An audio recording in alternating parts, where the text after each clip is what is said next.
तो भाई लोग तुम इंडिया की एक ऐसी मूवी जिसकी सिनेमेटोग्राफी, जिसके विजुअल, जिसकी एक एक कैरेक्टर की परफॉर्मेंस और मूवी की कहानी, एक एक मूवी के डायरेक्शन, कैमरा एंगल और मूवी के हॉरर सीक्वेंस और दूसरी तरफ मूवी के एक एक मैसेज भाई इतने ज़्यादा टॉप नॉच थे कि भाई इंडिया में आज तक की ना तो ऐसी मूवी बनी है और ना ही आने वाले कई सालों तक ऐसी मूवी बनी थी। मूवी का नाम था तुम जो कि 2018 में रिलीज की गई थी, बट इस मूवी को थिएटर में उतना अच्छा रिस्पांस नहीं मिला था जितना कि ये मूवी डिजर्व करती थी। उसके बाद जिन लोगों ने भी इस मूवी को टीवी में देखा या मोबाइल पर देखा या फिर ओटीटी प्लेटफॉर्म पर देखा, हर एक बंदे ने यही कहा कि भाई ये इंडिया की मास्टरपीस मूवी है। ऐसे में ही मेकर्स ने मूवी को री रिलीज करने का प्लान किया और मैंने ये मूवी एक बार देख ली है। अभी तक मैंने ये मूवी नहीं देखी थी और मैं बहुत ही बड़ा किस्मत वाला हूँ कि भाई ये मूवी मुझे थिएटर में फर्स्ट टाइम एक्सपीरियंस करने का मौका मिला। और जिन लोगों ने मूवी देख ली है भाई उन लोगों के लिए मैं मूवी रिव्यू कर चुका हूं, तो भाई आई बटन में, डिस्क्रिप्शन में या फिर चैनल में जाके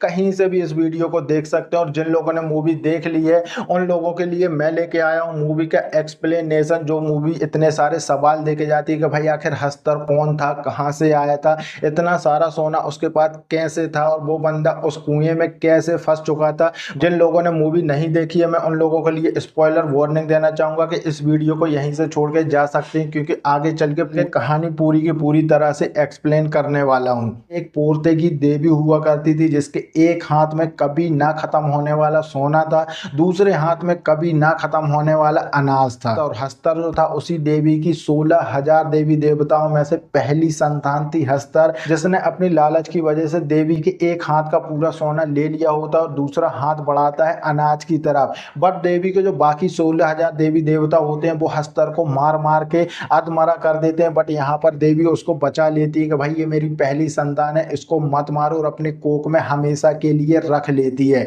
इसीलिए हस्तर जो होता है वो बहुत ही बड़ा अनाज का भूखा होता है और एक शर्त पर इसको बचाती है कि तुम्हें दुनिया में और कोई तुम्हारा नाम नहीं लेगा, कोई तुम्हें पूजेगा नहीं, तुम सिर्फ और सिर्फ मेरी ही कोख में रहोगे। बट यहाँ जो विनायक के पूर्वज होते हैं वो हस्तर का मंदिर बनवा देते हैं, उसकी लिटरली पूजा करने लगते हैं। इसीलिए बाकी जो देवी देवता थे वो भड़क गए थे और तुम्बाद पे उनका जो कहर था वो बारिश की तरह बरस रहा था। तो ऐसे ही वो कोख में रहता और उसको गुड़िया के बदले सोना लिया जाता है। इंडियन सिनेमा का सबसे खतरनाक, सबसे ज्यादा अल्टीमेट और आइकॉनिक सीन देखने को मिलता है, जहां जितनी गुड़िया लेके जाते हैं उस कुएं में उतने ही हस्तर सामने आ जाते हैं। ये क्लाइमैक्स लिटरली बड़े पर्दे में देखने के बाद आंखें फटी की फटी रह जाती हैं और वो हस्तर का लुक देखने के बाद, हस्तर जो इतने सारे उस कुएं में भर जाते हैं, वो सीन देखने के बाद ऐसा लगने लगता है कि भाई अब ये बाप बेटे खत्म हो गए। बट यहाँ हमें पता चलता है कि भाई अब अंग्रेजों का जो शासन है वो खत्म हो चुका है, यहाँ जो है देश आजाद हो चुका है। अब तुम्बाद का जो किला है वो लिटरली टूटने वाला है, सरकार ने उस पर कब्जा कर लिया और वहां पर बहुत ही एक बड़ा गांव बसने वाला है। यहाँ पर विनायक राव काफी ज्यादा टेंशन में आ जाके अब उसके जो है सारे के सारे प्लान फेल हो चुके हैं, क्योंकि विनायक राव एक लालची तो था बट वो बहुत ही ज्यादा सीरियस बंदा था कि अपने होशो हवास में काफी अच्छे से और होशियारी से वो एक एक दो दो सिक्के उठा के लाता था। भाई ये प्लान तो पूरा का पूरा फेल हो चुका है, अब क्या करें। तो भाई यहीं पर उसका बेटा एक आइडिया देता है कि हम क्यों ना काफी ज्यादा गुड़िया लेके जाएं, क्योंकि वो तो है हजारों सालों से भूखा, तो भाई वो तो खाएगा ही, तब तक वो खाएगा, हम उसकी पूरी की पूरी पोटली उठा के ले आएंगे। बट विनायक राव एक यहाँ पर बहुत ही बड़ा प्लान बनाता है, अपनी पूरी बॉडी में गुड़िया को बांध के अपना सेक्रीफाइस कर देता है अपने बेटे को बचाने के लिए। और सारे के सारे जो हस्तर थे वो मर चुके होते हैं, क्योंकि आटे का जो घेरा होता है हस्तर उसको क्रॉस नहीं कर सकते हैं, इसकी वजह से वो सारे के सारे मर चुके होते हैं। और जो विनायक राव का बेटा होता है वो सीधे तरीके से अच्छे से पोटली को लेके ऊपर चढ़ जाता है।